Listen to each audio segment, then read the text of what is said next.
саламатсыңарбы окуучулар? Кутмандуу күнүңөр менен. 4-чейрек 7 класстар үчүн кыргыз тили сабагын баштайбыз. Мен силер менен кайрадан көрүшкөнгө кубанычтамын. Бүгүн биз бөлүкчөлөр жөнүндө сөз кылмакчыбыз. Бөлүкчөлөр кыргыз тилинин морфология бөлүмүндө окутулат. Бөлүкчөлөр деген эмне?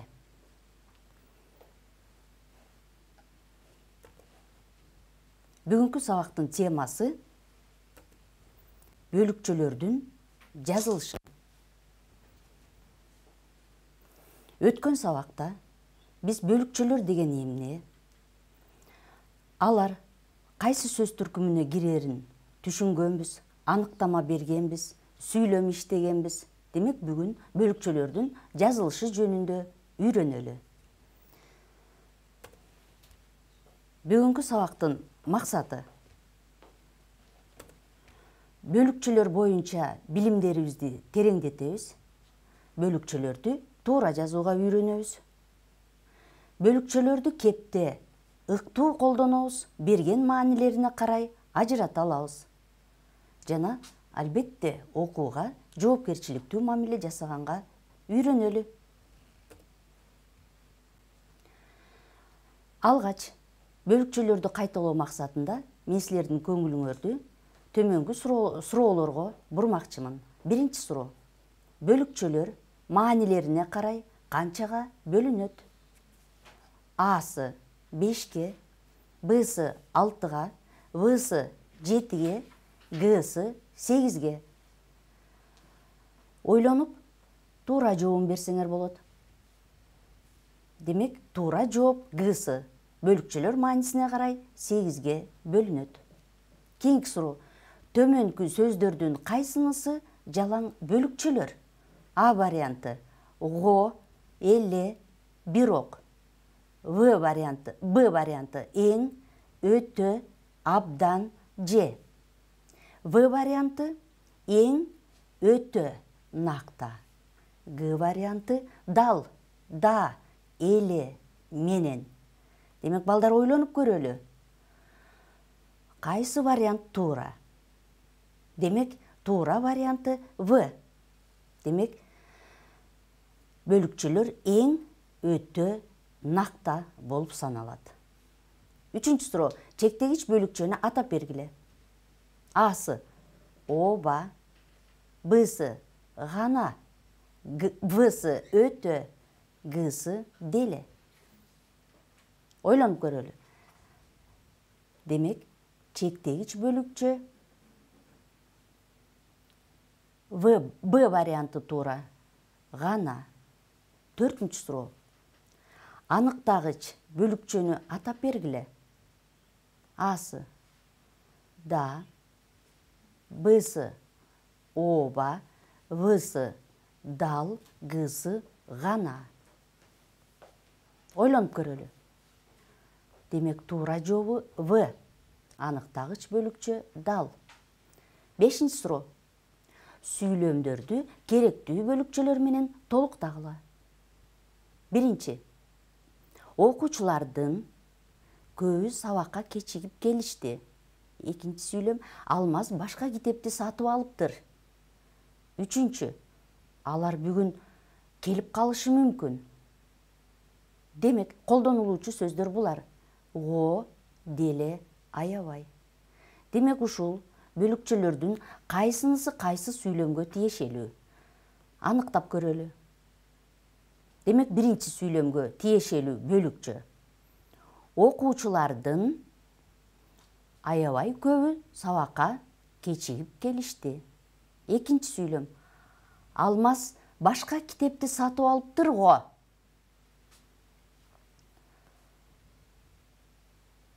Алар бүгүн деле келип калышы мүмкүн. Демек, сабакка катышып бергениңерге рахмат. Кийинки улантабыз. Бөлүкчөлөрдүн жазылышына көңүл буралы. Чектегич бөлүкчөлөр кандайча жазылат болду экен? Чектегич бөлүкчөлөр эле Эле деген сөз дайым эле чектегич бөлүкчөнүн маанисине колдонула бербейт. Көмөкчү этиштик мааниде да колдонула берет. Мисалы, танабай өргө чыккыча чыдабай кетер эле. Мен бала чактан бери билген эки чоң терек болор эле. Демек бул жерде көмөкчү этиштик мааниде дагы колдонулду. Гана деген бөлүкчөнүн жазылышына көңүл буралы. Гана деген чектегич бөлүкчө сүйлөм ичинде бир сөзгө кошумча маани берип, өзүнөн мурун, кийин тыныш белгиси коюлбайт. Мага таарынып жүргөн жоксуңбу? Деди чоро акырын гана. Мен аз гана адам менен достошом, бирок достукту бекем сактайм, деп Карл Маркс айткан экен. Демек бул сүйлөмдөгү чектегич бөлүкчөлөрдүн жазылышына көңүл бургула, эч кандай тыныш белгилери коюлган жок. Күчөткүч бөлүкчөлөрдүн жазылышына көңүл бурабыз. Булар эң, өтө, абдан, аябай, өңчөй, жалаң, чылк, чылгый, түк, такыр, тим эле, шумдук. Булар дагы сөз менен айкалышат да, эч кандай тыныш белгиси жок эле жазыла берет. Мисалы, Бектур өтө акылдуу, жөнөкөй жигит. Кийимдин эң кымбатын эмес, эң жөнөкөй, жарашыктуусун тандоо керек. Өтө кызыл бат оңот деген макал бар. Өтө керсейгендик эси жок адамдын белгиси. Жазуучу Иван Тургенев айткан экен, өзүн аябай мактаган төмөн карай өсөт. Демек, келтирилген мисалдардагы күчөткүч бөлүкчөлөрдүн жазылышына көңүл буруп койгула. Өтө, эң, өтө, аябай. Демек булар эч кандай тыныш белгиси жок эле, айкашкан сөз менен айкалышып, кадимкидей эле жазыла берет. Андан кийин аныктагыч бөлүкчөлөрдүн жазылышы.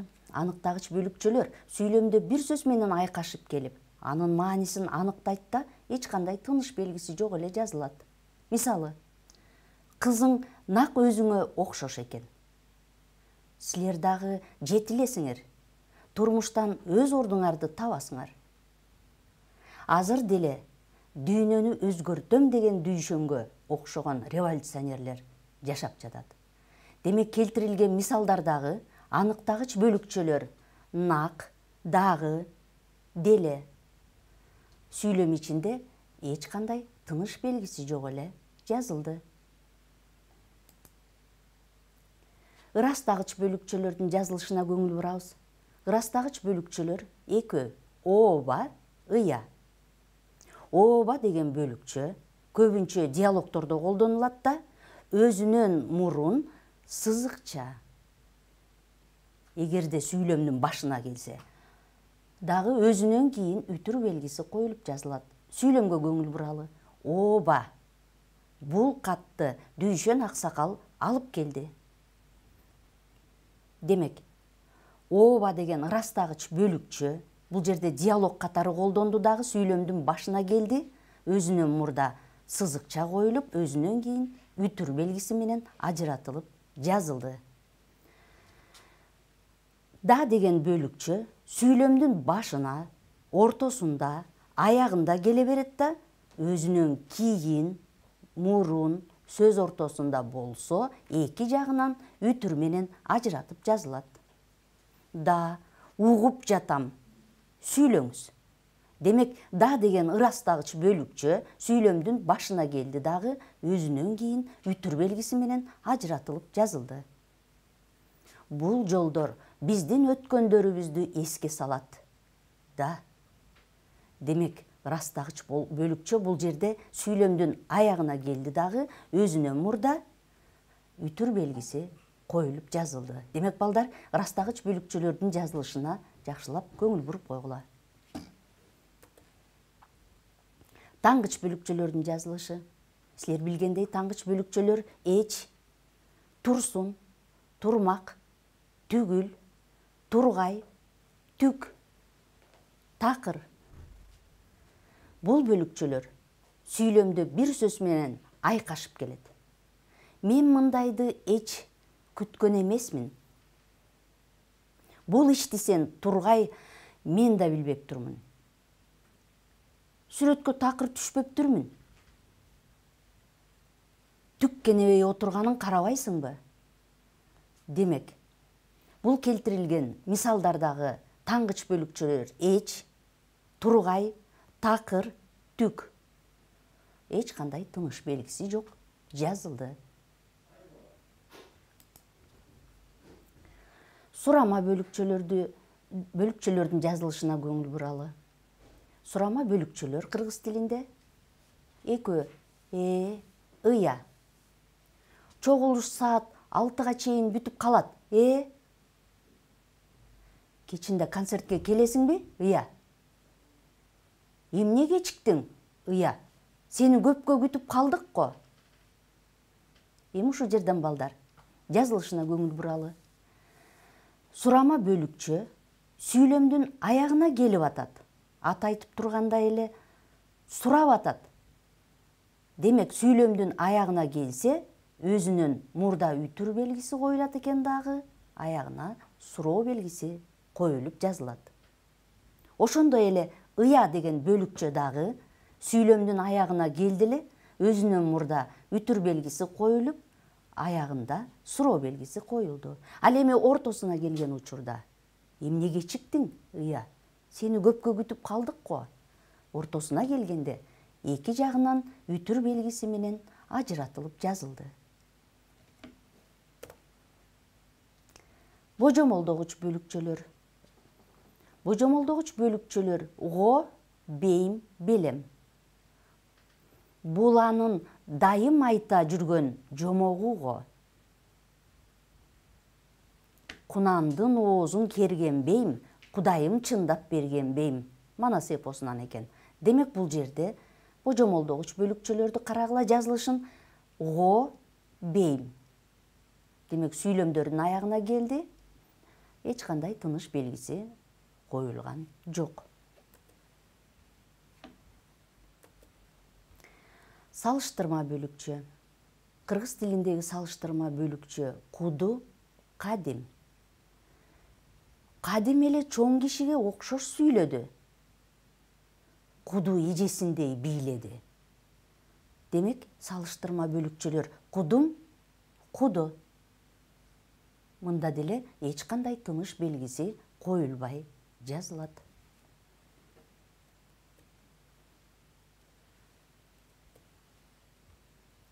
Сүрөткө көңүл буралы. Ниетибиз, ойлорубуз кадим жааган кардай аппак болсун.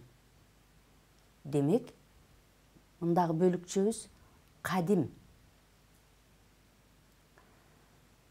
Демек, мен силерге дагы балдар, ниетиңердин, ойлоруңардын дайыма ушул кардай аппак болушун каалаймын. Сабагымды жыйынтыктап жатып, силерге тапшырма.